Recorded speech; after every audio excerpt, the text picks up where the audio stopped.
Hello, students.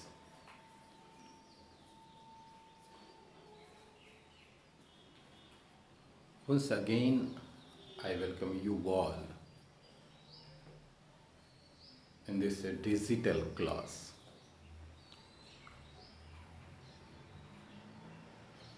Today, we will discuss different theories of profit. We are studying nowadays theory of distribution. Till the day we have completed theory of interest, theory of wages,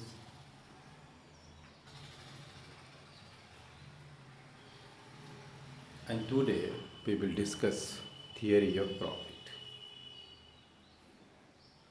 As usual,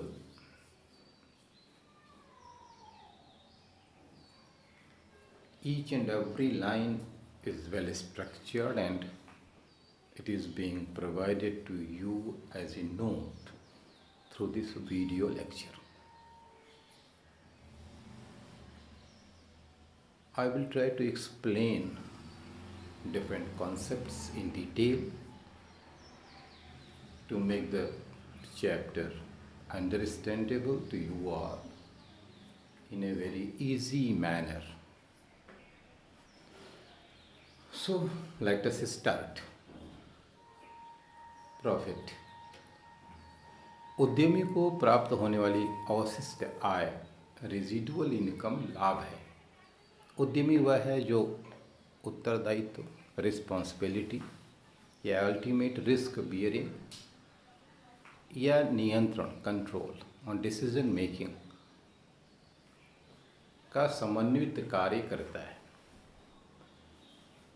In other words, you can say that he will be an entrepreneur who actually coordinates different responsibilities like risk bearing and decision making, etc. etc. तो वह व्यक्ति जो उत्तरदायित्व स्वीकार करता है, वह व्यक्ति जो डिसीजन मेकिंग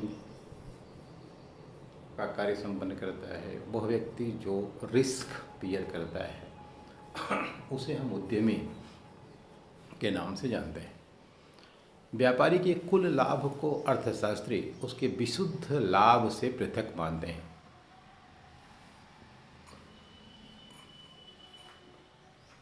टोटल प्रॉफिट और प्योर प्रॉफिट क्या है, एक्चुअल प्रॉफिट जिसको आप कह सकते हैं। टोटल प्रॉफिट में क्या क्या शामिल है? इसमें भूमि का किराया, रेंट ऑफ लैंड शामिल है, पूंजी पर ब्याज, इंटरेस्ट ऑन कैपिटल शामिल है, प्रबंध की मजदूरी, वेजेस ऑफ मैनेजमेंट, डिप्रिसिएशन शामिल है, मूल्यह्रास और बीमा प्रभार, इंश्योरेंस चार्ज सम्मिलित हैं। हाँ, ये संभव है कि व्यापारी ने खुद की भूमि भी प्रयोग की हो और खुद का पूंजी भी लगाया हो। वैतनिक प्रबंधकों का वेतन खर्चों में शामिल होता है। शुद्ध लाभ वह है जो ऊपर गिनाई गई मदों को लाभ में से निकाल देने पर उद्यमी के पास बचता है। शुद्ध लाभ में निम्नलिखित तत्व सम्मिलित होते हैं। अनिश्चितता वहन करने का पुरस्कार है, it is reward for the bearing of uncertainty. समन्वय करने का पुरस्कार है, रिवार्ड फॉर कोऑर्डिनेशन। योग्यता का पुरस्कार है, रिवार्ड फॉर इवेलिटी है। नव प्रवर्तन का पुरस्कार है, रिवार्ड फॉर इनोवेशन है। एकाधिकारी लाभ है, मोनोपोली प्रॉफिट है। अप्रत्याशित लाभ है, विंडफॉल गेन्स है। तो शुद्ध लाभ में ये विभिन्न प्रकार के लाभ सम्मिलित होते हैं। अर्थशास्त्री केवल शुद्ध लाभ से संबंध रखता है, जबकि व्यापारी कुल लाभ से। जो हमारे इकोनॉमिक्स में जो हमारा फोकस एरिया है, that will B pure profit, शुद्ध लाभ से होगा।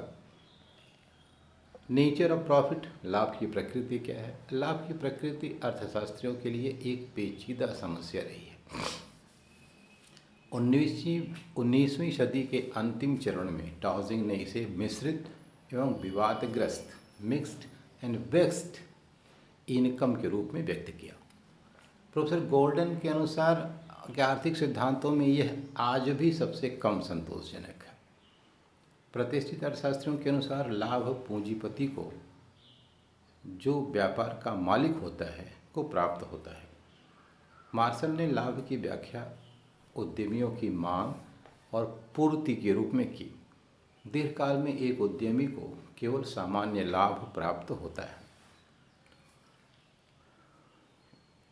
वॉकर के अनुसार लाभ अपेक्षाकृत अधिक योग्य होने का प्रतिफल है।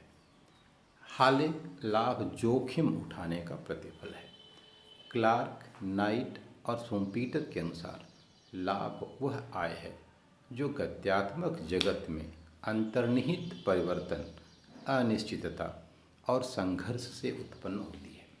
मार्क्सवादी अर्थशास्त्री वेबलेन तथा हॉब्सन लाभ को अनअर्जित आय कहते हैं।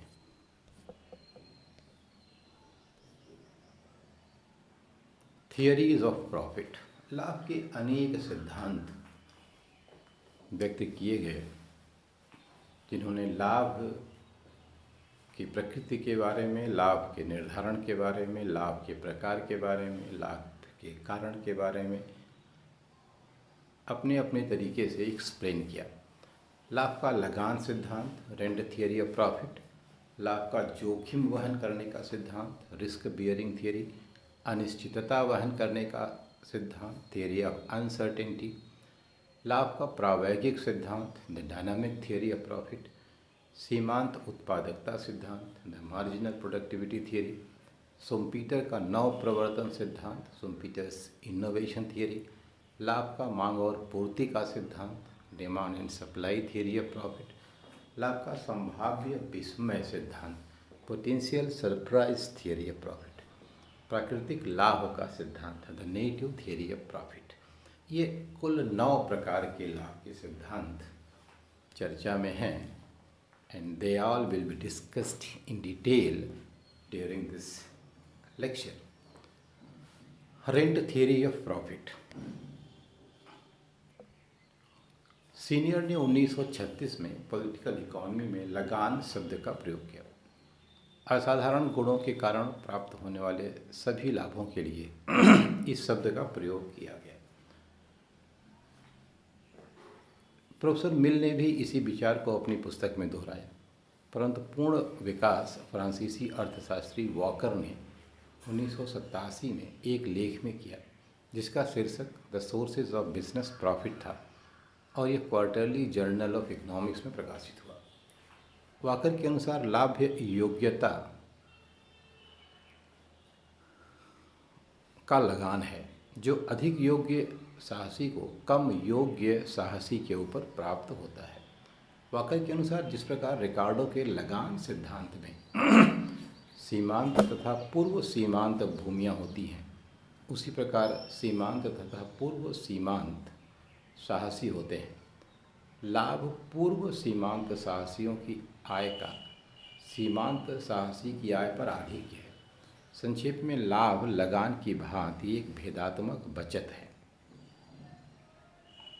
वास्तव में अगर हमने रिकार्डो का लगान सिद्धांत बीए में पढ़ा है डिटेल में, अभी यहाँ हम लोग आगे पढ़ेंगे, वहाँ हमने ये देखा था कि भूमियाँ कई प्रकार की होती हैं quality wise, A B C. सबसे अच्छी भूमि अगर ए है, उससे खराब भूमि बी है और सबसे खराब भूमि सी है। तो हमने ये देखा था कि सेम इनपुट इस्तेमाल करने पर output will be different in each cases. तो जो सबसे ख़राब भूमि है उसको हम मार्जिनल लैंड कहते हैं, और उसके ऊपर की जो ए और बी भूमियाँ हैं they are known as infra marginal land, अधि सीमांत भूमि कहते हैं। तो अगर मार्जिनल लैंड की उपज 10 किलोग्राम है, 10 kg है, और बी और सी की क्रमशः 12 और 15 kg है, तो 10 के ऊपर जो उन्हें प्राप्त होगा, जो सरप्लस प्राप्त होगा, अधिक की होगा, वही उनको मिलने वाला लगान है। ठीक उसी पैटर्न पर यहाँ भी कहा जा रहा है कि अगर दो साहसी हैं या तीन साहसी हैं और एक सबसे कमज़ोर है, दो उससे बेहतर हैं फ्रॉम क्वालिटी वाइज, तो जो सबसे कम योग्य साहसी है that will be treated as marginal unit and other two will be treated as infra marginal. और जो मार्जिनल को मिल रहा है उसके ऊपर जो कुछ भी इंफ्रा मार्जिनल को मिल रहा है that will be known as differential surplus. वही भेदात्मक बचत है और उसी को हम वहाँ लगान कहते थे और यहाँ हम इसी को प्रॉफिट के नाम से जानेंगे। यहाँ आप देखें बहुत साफ साफ, मुझे नहीं लगता कि ब्लैक बोर्ड पर इसको बताने की ज़रूरत है, बहुत साफ साफ इसमें यह स्पष्ट किया गया है कि तीन तरह के साहसी हैं अ, ब और स चित्र में। तो आप देखें तो अगर कीमत निर्धारित है, अ में M1 P1 है, ब में M2 P2 है और स में M3 P3 है, और तीनों में अगर आप लागत की कंडीशंस देखें तो ऐसी है कि अ में जो लागत है वह M1T है, ब में लागत है M2T है और स में लागत P3M3 है। फिर आप ध्यान से देखें तो आप ये पाएंगे कि जो लाभ की मात्रा है कीमत और लागत के अंतर से you calculate normally the amount of profit by the difference in between price and cost. तो अ में P1 कीमत है, T लागत है, तो इसका मतलब प्रॉफिट P1T है ये आ। ब में प्रॉफिट P2T है और स में प्रॉफिट का अंश शून्य है, तो ये मार्जिनल एंटरप्रेन्योर है और इसके ऊपर बाकी दोनों को उनकी योग्यता की वजह से अ को अधिक लाभ मिलता है और ब को कम लाभ मिलता है। तो यह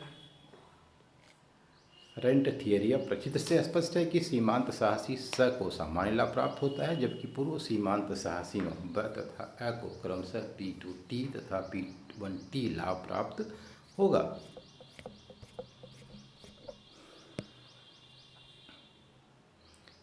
लाभ लगान की भांति एक बचत है, इसलिए जिस तरह लगान वस्तुओं की कीमत में को नहीं प्रभावित करता, उसी प्रकार लाभ भी कीमत को प्रभावित नहीं करता।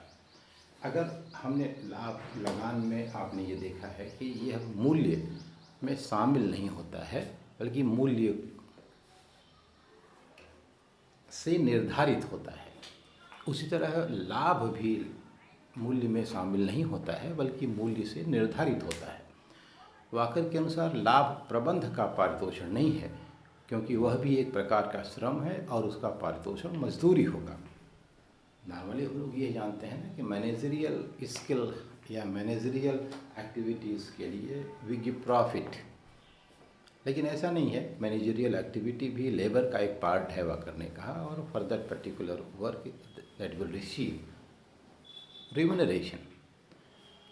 आलोचना क्रिटिसिज्म, रिकार्डो का लगान सिद्धांत स्वयं दोष मुक्त नहीं है, लाभ के वास्तविक कारणों पर प्रकाश नहीं डालता, लाभ निर्धारण में जोखिम व अनिश्चितता के तत्वों की उपेक्षा करता है।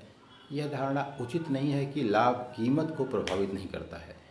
आधिक्य के आधार पर लाभ और लगान दोनों एक ही नहीं है, क्योंकि लगान निश्चित प्रत्याशित आय है जबकि लाभ अनिश्चित तथा अप्रत्याशित आय है।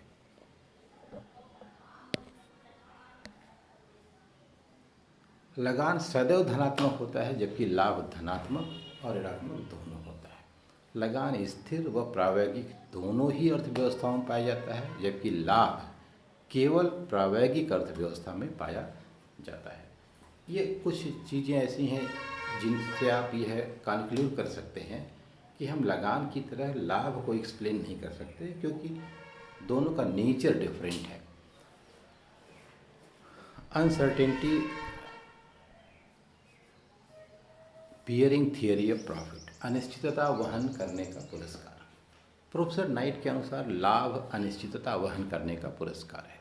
उसके अनुसार जोखिम दो प्रकार के होते हैं, ज्ञात अथवा निश्चित जोखिम जिनका बीमा कराया जा सकता है, इसलिए इनको वहन करने का पुरस्कार नहीं मिलता है। जाहिर सी बात है कि जैसे मान लीजिए कि यह एक जोखिम संभावित है कि घर में आग लग सकती है, लेकिन आपने अगर फायर इंश्योरेंस करा रखा है हाउस का, तो फिर ये रिस्क नहीं है, क्योंकि आपका घर जलता है तो जल जाए, बीमा कंपनी उसका भुगतान कर देगी। तो जो ज्ञात जोखिम है, and if they can be insured, then they are not uncertain, and for this uncertainty you do not get any profit. अब दूसरा क्या है, अज्ञात अथवा अनिश्चित जोखिम। Some risks are unknown and uncertain, which cannot be insured by the insurance company. For example, जैसे बिक्री का जोखिम है, आपने सामान पैदा किया, बाजार में डिमांड होगी नहीं होगी, बिकेगा नहीं बिकेगा।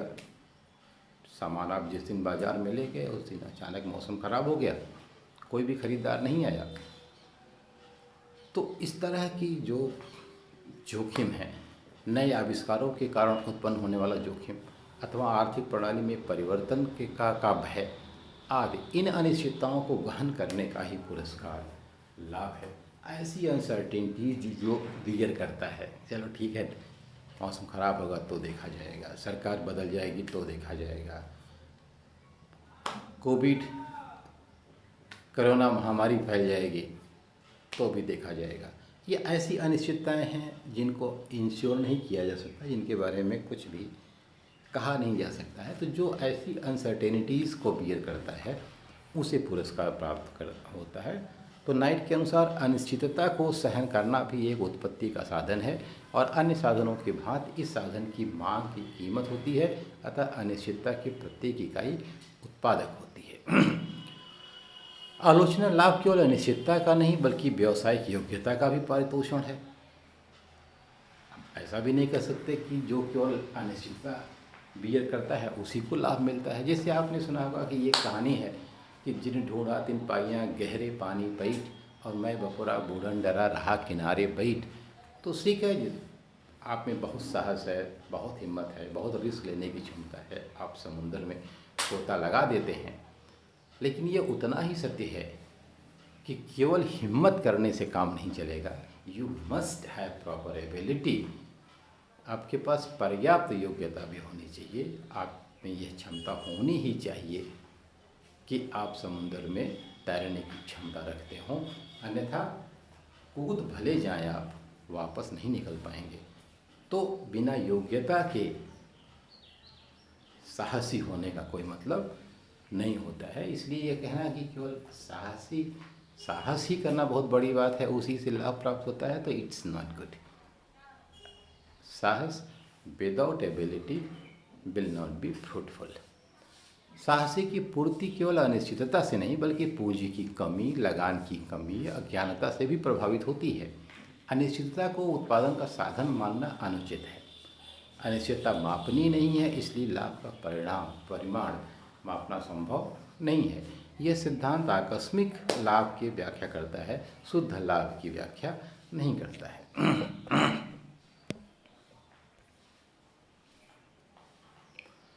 The dynamic theory of profit. J B. Clark के अनुसार साहसी को लाभ समाज के परिवर्तनों के कारण उत्पन्न होते हैं।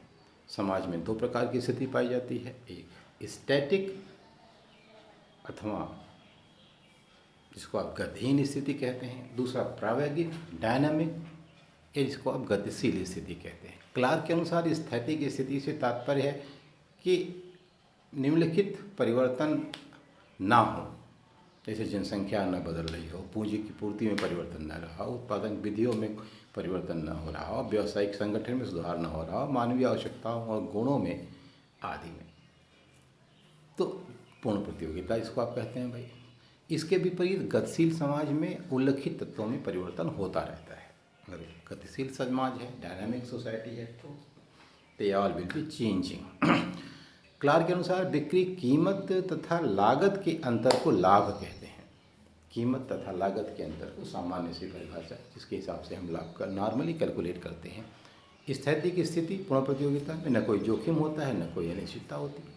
इसलिए लाभ का प्रश्न ही नहीं उठता। आपने पीछे पढ़ा है वो डिटेल्स है कि in case of perfect competition normally we get only normal profit. Clark के अनुसार संसार के परिवर्तनशील होने के कारण एक चतुर साहसी के लिए सुधार करने, अपनी स्थिति को अनुकूल बना लेने के अपरिमित अवसर रहते हैं, इसलिए लाभ कमाने का अवसर भी बना रहता है। स्पष्ट है कि लाभ केवल गतिशील परिवर्तन के कारण उत्पन्न होते हैं, जहाँ सब कुछ स्थिर है and you can not do anything and you can not change anything, not even a single situation is in your control. In such a situation, you don't have any opportunity to create any type of profit. But if the society is dynamic, then there are so many opportunities where you can generate profit by using your ability, your talent, your ideas, your creativity, etc. etc. आलोचना, criticism. Night के अनुसार लाभ केवल गतिशील परिवर्तनों के कारण ही नहीं बल्कि अज्ञात परिवर्तनों के कारण प्राप्त होता है। लाभ केवल गतिशील परिवर्तनों के कारण प्राप्त नहीं होता बल्कि उत्पादक के साहस तथा संगठन शक्ति का पुरस्कार होता है। सिचुएशंस कितनी भी गतिशील क्यों ना हो, and if you don't have ability, if you don't have capacity to coordinate, if you don't have capacity to take risk, then you cannot generate profit। केवल गतिशील समाज हो इसलिए लाभ प्राप्त होगा, ऐसा संभव नहीं है। ये सिद्धांत लाभ के परिमाण की माप नहीं कर सकता। गतिहीन समाज में भी कुछ जोखिम, जैसे श्रमिकों के काम टालने की प्रवृत्ति, कर्मचारियों की बेईमानी आदि, अतः वहाँ भी पुरस्कार मिलना चाहिए। गतिहीन समाज में भी कुछ जोखिम होते हैं, ऐसा नहीं कि गतिहीन समाज है तो वहाँ कोई जोखिम ही नहीं है, इस तरह के जोखिम तो विद्यमान ही रहते हैं। तो इन जोखिम को भी जो उठाता है उसे पुरस्कार तो मिलना ही चाहिए। टाजिंग का मत है कि यह सिद्धांत लाभ और प्रबंधकर्ता की आय के बीच एक कृत्रिम या अवास्तविक भेद करता है। सीमांत उत्पादकता सिद्धांत, marginal productivity theory. Professor Marshall के अनुसार अन्य सिद्धांत साधनों की तरह साहसी का पारिश्रमिक भी सीमांत उत्पादकता के अनुसार निश्चित होता है। बहुत सामान्य सा हमने देखा है कि marginal productivity theory of distribution कि जो भी रिसोर्सेज होते हैं उनको जो हम पुरस्कार देते हैं, the reward given to the factor of production is determined on the basis of their marginal productivity and it will be equal to their marginal product. तो ठीक उसी तरह से साहसी भी एक साधन ही है और उसे भी जो पुरस्कार मिलना चाहिए वह उसकी उत्पादकता के आधार पर निर्धारित होना चाहिए और उसकी it should be equal to his marginal productivity. साहसी की बिना सहायता होने वाली उत्पत्ति उनकी सहायता से होने वाली उत्पत्ति के बराबर होती है। अब प्रॉफिट क्या है, मान लो साहसी नहीं है तो उत्पादन क्या हो रहा है, अब साहसी इंक्लूड हो गया तो उत्पादन कितना होगा, तो जो डिफरेंस होगा that will be known as profit. लेकिन अब इसकी आलोचना क्या है, एक पक्षी सिद्धांत है क्योंकि पूर्ति की उपेक्षा करता है, एक ही साहसी है इसलिए इसे हटाकर सीमांत उत्पादकता ज्ञात करने का व्यवसाय बंद हो जाता है ना। सभी साधनों के बारे में ये बात लागू हो सकती है, लेकिन in case of entrepreneur this theory can not be applicable because there is a single entrepreneur, neither it can be removed from the institution nor one can be added. जैसे ही आप उसे हटाते हैं उद्योग बंद हो जाता है और जैसे ही एक दूसरा ऐड करते हैं दो सेटअप हो जाता है। इसलिए हम ऐड करके या उसे हटा करके मार्जिनल के कॉन्सेप्ट को जनरेट नहीं कर सकते। We can not calculate the marginal productivity of entrepreneur because no change is possible. यह अप्रत्याशित लाभों की व्याख्या नहीं करता है।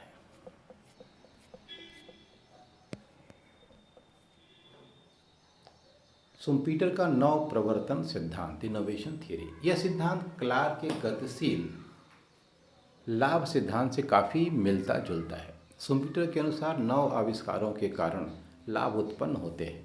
नई पद्धति की 3 अवस्थाएं होती हैं। एक व्यक्ति नए आविष्कार की योजना बनाता है, दूसरा व्यक्ति योजना के क्रियान्वयन के लिए रुपया देता है तथा साधन एकत्र करता है, और तीसरा व्यक्ति अपने जोखिम पर उसे अपने काम पर लगाता है। सो पीटर के अनुसार तीनों व्यक्तियों का लाभ में हिस्सा होना चाहिए। नवप्रवर्तन के लाभ अस्थायी होते हैं, क्योंकि जैसे ही अन्य फर्में नई विधि को अपनाती हैं, लाभ कम हो जाता है। परंतु जैसे ही किसी नवीन पद्धति का ज्ञान होता है, लाभ पुनः उत्पन्न हो जाते हैं। आलोचना। क्लार्क के सिद्धांत की गई आलोचनाएं शुम्पीटर के सिद्धांत पर भी लागू होती हैं। लाभ की मांग और पूर्ति का सिद्धांत। साहसी की मांग सीमांत आगम उत्पादकता। पीछे हम लोगों ने विस्तार से पढ़ा है कि marginal revenue product means when we multiply price with marginal physical product we get marginal revenue product. जब हम सीमांत भौतिक उत्पादकता को कीमत से गुणा कर देते हैं, तब हम सीमांत आगम उत्पादकता प्राप्त कर लेते हैं। तो साहसी की मांग सीमांत आगम उत्पादकता पर निर्भर करती है। सीमांत उत्पादकता के अतिरिक्त साहसी की मांग पर परोक्ष रूप से निम्न कारकों पर भी ये निर्भर करती है। जैसे देश में औद्योगिक विकास की अवस्था क्या है, उत्पादन का पैमाना, जोखिम का अंश। औद्योगिक विकास जितना अधिक होगा, साहसियों की मांग उतनी ही अधिक होगी, क्योंकि औद्योगिक संगठन उतना ही जटिल होगा। साहसी की पूर्ति समाज की दशा पर निर्भर करती है, साहसी की संख्या पर निर्भर करती है। औद्योगिक अनुभव, जनसंख्या का आकार, पूंजी की उपलब्धि, आय का वितरण, जोखिम का अंश। परंतु समाज की दशा पर यह सबसे अधिक निर्भर करता है।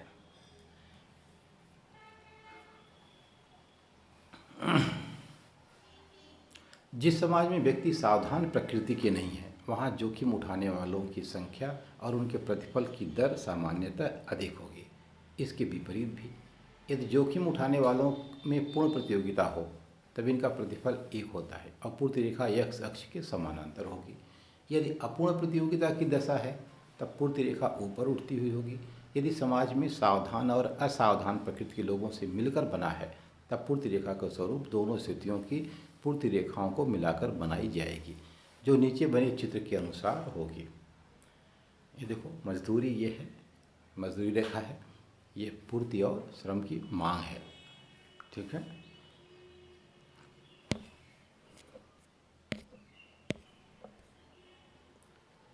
एमआरपी एक विशेष उद्योग के लिए साहसी सीमांत आगम उत्पादकता वक्र है।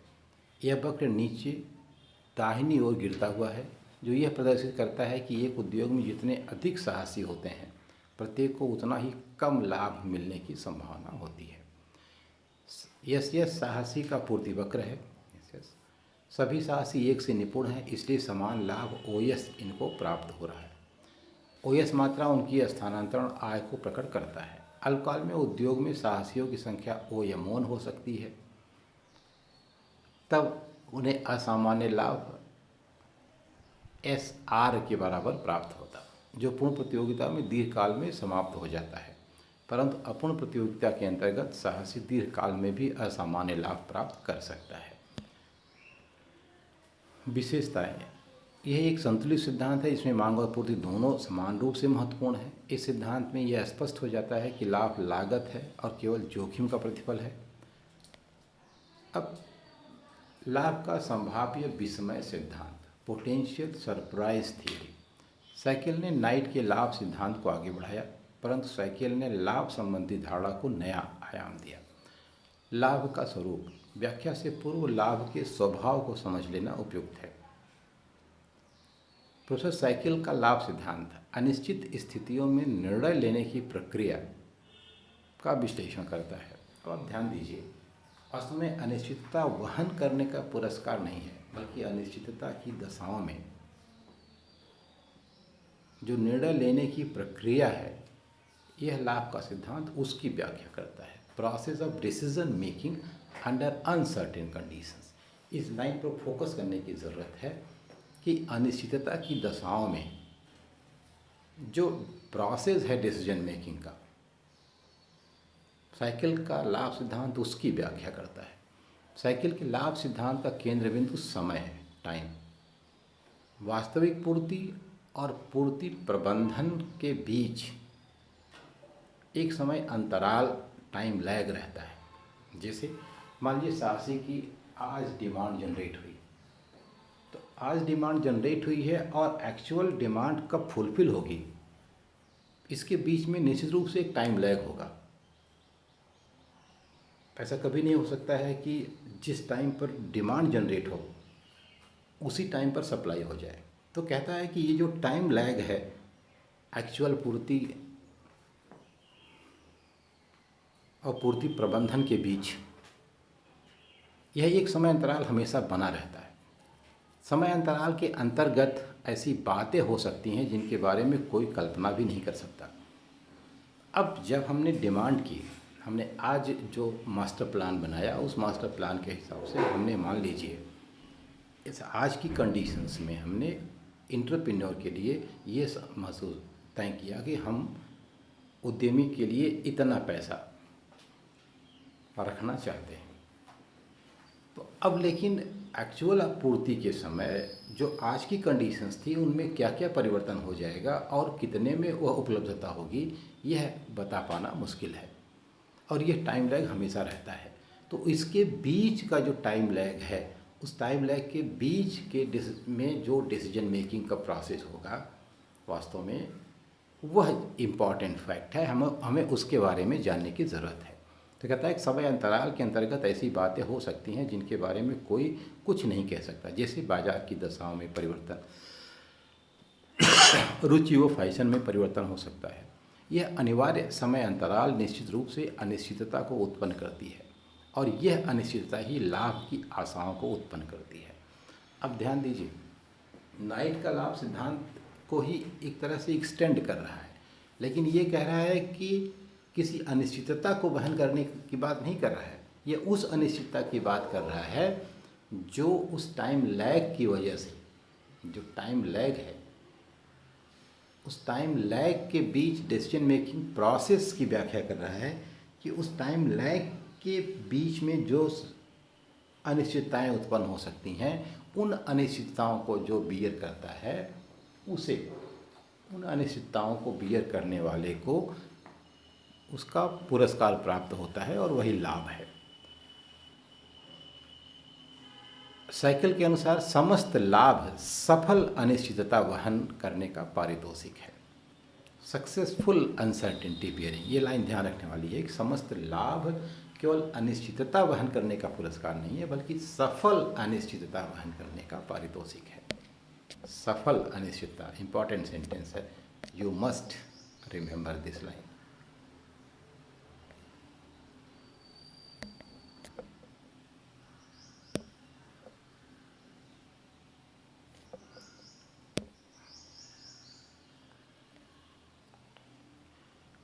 का उपयोग करना संभव नहीं, इसलिए उसके स्थान पर संभाव्य, कहते हैं कि संभावना शब्द का प्रयोग करना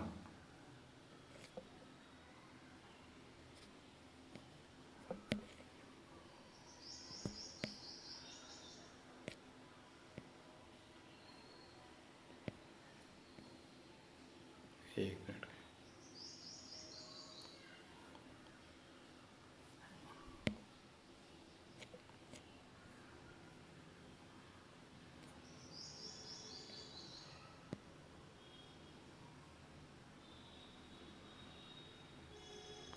प्रोफेसर साइकिल के अनुसार अनिश्चितता की स्थितियों में संभाविता का उपयोग करना संभव नहीं है, इसलिए उसके स्थान पर संभाव्य विस्मय, पोटेंशियल सरप्राइज अवधारणा का उपयोग उपयुक्त है।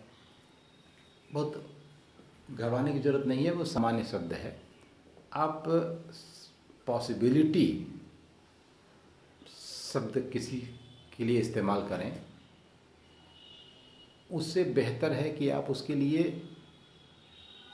पोटेंशियल सरप्राइज शब्द का इस्तेमाल करें। संभावित आश्चर्य क्या होगा अगर ये काम हो जाए तो। संभाव्य विस्मय की अवधारणा, कॉन्सेप्ट ऑफ पोटेंशियल सरप्राइज क्या है। साइकिल के अनुसार संभाव्य विस्मय की धारणा किसी घटना के होने अथवा किसी परिकल्पना के सही उतरने की संभावनाओं को माप सकती है। संभावना की मात्राओं और विस्मय की मात्राओं के बीच उल्टा संबंध होता है।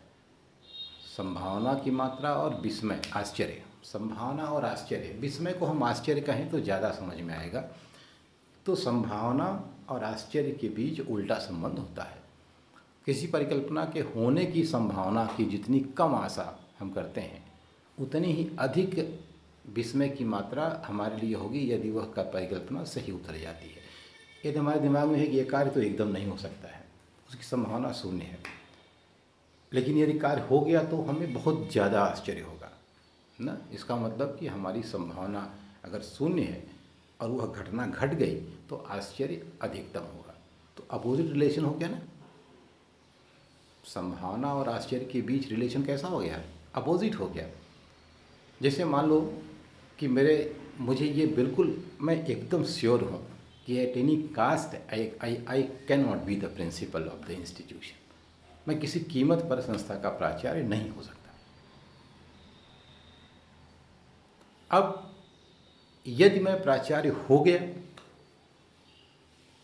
तो मेरे आश्चर्य का ठिकाना नहीं रहेगा।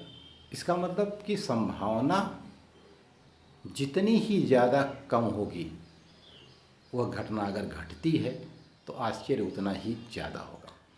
और किसी कार्य के होने की संभावना जितनी ही ज़्यादा है, अगर वह कार्य हो जाता है तो आश्चर्य उतना ही कम होगा।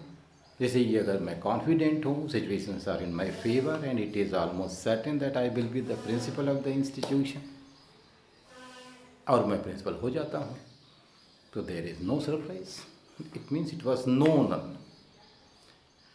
तो यदि परिकल्पना के होने की संभावना को हम अधिक आशा करें और वह उतना ही सही उतरे, तब हमारे लिए विस्मय की मात्रा उतनी ही कम होगी। यदि एक प्रत्याशित घटना सही उतरती है, तब संभाव्य विस्मय मूल्य शून्य होगा। इसे निचली सीमा मान सकते हैं। और यदि एक अप्रत्याशित घटना सही उतरती है, तब संभाव्य विस्मय मूल्य अधिकतम होगा। इसे ऊपरी सीमा कह सकते हैं। यदि y संभाव्य विस्मय है, अगर मान लें कि y इज द संभाव्य विस्मय, तो अन्य चल राशि x से संबंधित है, जिसका अभिप्राय संभावित मौलिक लाभ या हानि की मात्रा से है, तो y will be the function of x। उपरोक्त के आधार पर साइकिल ने एक वक्र की रचना की। यदि मान लीजिए परिणाम, ये चित्र को आप ध्यान से देखिए, इस चित्र में बहुत बढ़िया समझाया गया है अच्छे से। यदि आप चित्र देख रहे हैं, x अक्ष पर परिणाम लिखा हुआ है, y अक्ष पर विस्मय लिखा हुआ है। ब्लैक बोर्ड पर बनाने की जरूरत नहीं है, बहुत साफ साफ है इसमें। और एक D डॉटेड लाइन है जो अनुमान को व्यक्त करती है। और आप देख रहे हैं दो वक्र बना है, एक RC है और एक SE है। यदि परिणाम OD, परिणाम का मतलब अनुमान है, OD से भिन्न OC या OE होते हैं। जैसे मुझे ये लग रहा था, सपोज दैट अगर हम ये मान लेते हैं कि ये OD एक हमारा एक्सपेक्टेड हमारे दिमाग में है कि ऐसा होना है। ऐसा होना है का मतलब, मान लो मैं ये मान के चल रहा हूँ कि चीनी 500 रुपये किलो होगी, ठीक है। चीनी का मूल्य रुपया 500 अनुमानित करता है, और वह ऐसा ना होकर के 520 या 580, 480, 520 या 480 होता है। जैसे OC हो जाए परिणाम या OE हो जाए, D से थोड़ा डिविएट कर जाए। लेकिन ऐसा कोई डिविएशन नहीं है कि हमें बहुत बड़ा आश्चर्य हो जाए, ठीक है। 500 हम एक्सपेक्ट कर रहे थे, इट वाज 480, या 500 कर रहे थे 520। तो इतना अगर डिविएशन है परिणाम से, तो हमें विस्मय बहुत ज़्यादा नहीं होगा। RC तथा SE के बीच का क्षेत्र विस्मय रहित है। इसका मतलब जो RC है और SE के बीच का जो रेंज है अनुमान के अगल बगल, वह विस्मय रहित है। यहाँ कोई सरप्राइज़ नहीं होगी, ठीक है, इतना तो चलता रहता है। अब देखो, यदि परिणाम OB होने पर विस्मय BD तथा OF होने पर विस्मय EF है। अगर परिणाम OB हो है तब विस्मय BD हो गया, और यदि F है तो विस्मय DF हो गया, EF हो गया विस्मय। तो यदि परिणाम A से कम रह जाता है तब विस्मय की कोई सीमा नहीं रहती है। यदि मान लो तो विस्मय की रेंज से ही बाहर चला जाता है। अगर A परिणाम आ जाता है तब ये देख रहे हो कि विस्मय की सीमा बहुत ज़्यादा हो जाती है, अर्थात बहुत बड़ा आश्चर्य होता है। इस घटना के घटने की मुझे एक पैसे की उम्मीद नहीं थी कि ऐसा होगा जो हो गया। संभाव्य विस्मय सिद्धांत। साहसी प्रत्येक कार्य के संबंध में परिणाम की परिकल्पनाएं कर सकता है। प्रत्येक परिकल्पना के दो भाग हैं। प्रत्याशित लाभ का आकार, इसे लाभ परिकल्पना कहा जाता है। The size of expected gain, it is called gain hypothesis. प्रत्याशित लाभ है के आकार को हम गेन हाइपोथेसिस कह सकते हैं।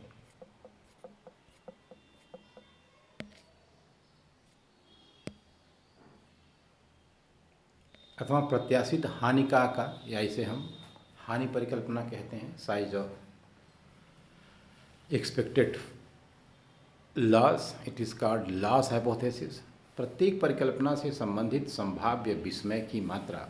अब क्या होगा कि संभाव्य विस्मय की मात्रा क्या होगी? The degree of potential surprise related with each hypothesis. जो लॉस हाइपोथेसिस है या प्रॉफिट हाइपोथेसिस है,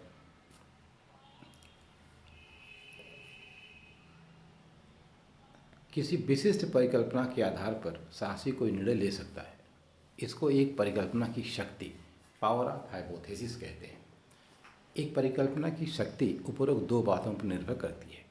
लाभ परिकल्पना किसी व्यक्ति को कार्य करने के लिए प्रेरित करती है। अगर प्रॉफिट हाइपोथेसिस है, आपके दिमाग में ये कल्पना चल रही है कि इसे लाभ ही होगा, तो ये एक तरह it is an incentive for you to go step ahead. तो आपके लिए आगे बढ़ने के लिए एक तरह से ये प्रेरक का कार्य करेगा। और इसी तरह से ऐसी परिकल्पना आप जो आकर्षित करने के लिए अधिकतम शक्ति रखती है। और इसी तरह से क्या है, लाभ परिकल्पना किसी व्यक्ति को कार्य करने के लिए प्रेरित करती है। ऐसी परिकल्पना जो आकर्षित करने की अधिकतम शक्ति रखती है, वह एक साहसी का ध्यान केंद्रित करती है, अर्थात फोकस करती है। ऐसी परिकल्पना को फोकस लाभ परिकल्पना कहते हैं। इसे हम फोकस लाभ परिकल्पना कहते हैं। हानि परिकल्पना साहसी को कार्य करने से दूर हटाती है। जिस परिकल्पना से कार्य से दूर हटने की सबसे अधिक शक्ति होती है, उसे फोकस हानि परिकल्पना। बहुत सारी परिकल्पनाएं हैं जो आपको कार्य करने से दूर ले जा रही हैं, लेकिन जो सबसे इम्पॉर्टेंट हाइपोथेसिस है जिसकी वजह से आपने कार्य करने की इच्छा छोड़ दी, वो फोकस लॉस हाइपोथेसिस है। साहसी का निर्णय इस बात पर निर्भर करता है कि दोनों में से कौन सी परिकल्पना बलवान है, फोकस प्रॉफिट हाइपोथेसिस या गेन हाइपोथेसिस या फोकस लॉस हाइपोथेसिस। दोनों में कौन सी बलवती है। सैकेल के अनुसार फोकस लाभ अथवा फोकस हानि की बट्टा युक्त वांछनीयता, डिस्काउंटेड डिजायरेबलनेस के अंतर को शुद्ध आकर्षण कहा जाता है। यदि अंतर धनात्मक है तो निर्णय अनुकूल होगा, यदि ऋणात्मक है तो निर्णय प्रतिकूल होगा। अब देखिए, हम जो फोकस गेन हाइपोथेसिस है और फोकस लॉस हाइपोथेसिस है, हम इन दोनों का डिफरेंस निकालते हैं। अगर ये पॉजिटिव आ गया तो हम निर्णय पक्ष में लेंगे और नेगेटिव आ गया तो निर्णय प्रतिकूल होगा। आलोचना। अनेक अर्थशास्त्री इस बात से सहमत नहीं रखते कि शून्य संभाव्य विस्मय रखने वाली एक पूर्णतया संभव परिकल्पना हो सकती है। इस सिद्धांत के अंतर्गत बहुत अधिक मानसिक गणनाएं होती हैं और जिनका ज्ञान होना इतना आसान नहीं है।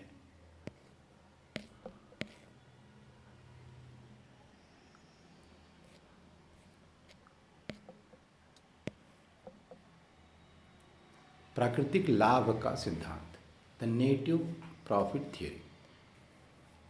ब्रॉन फेन ब्रेनर ने प्रथम 3 दशक वर्तमान 10 सदी में विकसित लाभ के सभी सिद्धांतों का परीक्षण करके प्राकृतिक लाभ के सिद्धांत का प्रतिपादन किया। M J. Bronfenbrenner, income distribution theory, treatise in economics 1971, chapter 15, and Bronfenbrenner reformulation of new profit theory, reprinted in W. Breed and H.M. Hausman edition, reading in microeconomics from page number 359 to 370। उनके अनुसार इस सिद्धांत को 5 प्रस्तावों के रूप में व्यक्त किया जा सकता है। पूर्ण प्रतियोगिता में प्रत्येक को सामान्य लाभ मिलता है। दीर्घकाल में ये अंश धनात्मक होते हैं। उद्यमियों को अनिश्चितता वहन करने हेतु प्रतिफल के रूप में लाभ मिलता है। प्रत्येक उद्यमी अपने लाभ को अधिकतम करना चाहता है। प्रबंध कौशल को भी भूमि, श्रम तथा पूंजी की भांति साधन माना जा सकता है। विकिस्टिट प्रमेय के अनुसार रेखीय समरूप उत्पादन फलन के अंतर्गत दीर्घकाल में यदि सभी साधनों को सीमांत उत्पादकता के अनुसार पुरस्कार दिए जाएं तो उपक्रम के पास अपने लिए कुछ विशेष नहीं बचा रह जाएगा। गालब्रेथ की भांति ब्रान फेन ब्रेनर का भी मत है कि अधिकांश निगमों में वेतन प्राप्त कर्मचारियों प्रबंधकों द्वारा अंतिम निर्णय लिए जाते हैं और ऐसी स्थिति में उपक्रमी द्वारा अनिश्चितता वहन करना, निर्णय लेना या साधनों को संगठित करना आदि से संबद्ध सिद्धांतों की कोई वैधता नहीं रह जाती। उद्यम या साहस का यह विस्तार लाभ को शुद्ध व्यावसायिक आय के रूप में परिवर्तित कर देता है, जिसमें आंतरिक साधनों को प्राप्त सभी प्रतिफल शामिल हैं, चाहे वे वितरित किए जाते हों या निगम द्वारा रख लिए जाते हों अथवा आय और करों के रूप में सरकार को चुकाए जाते हैं।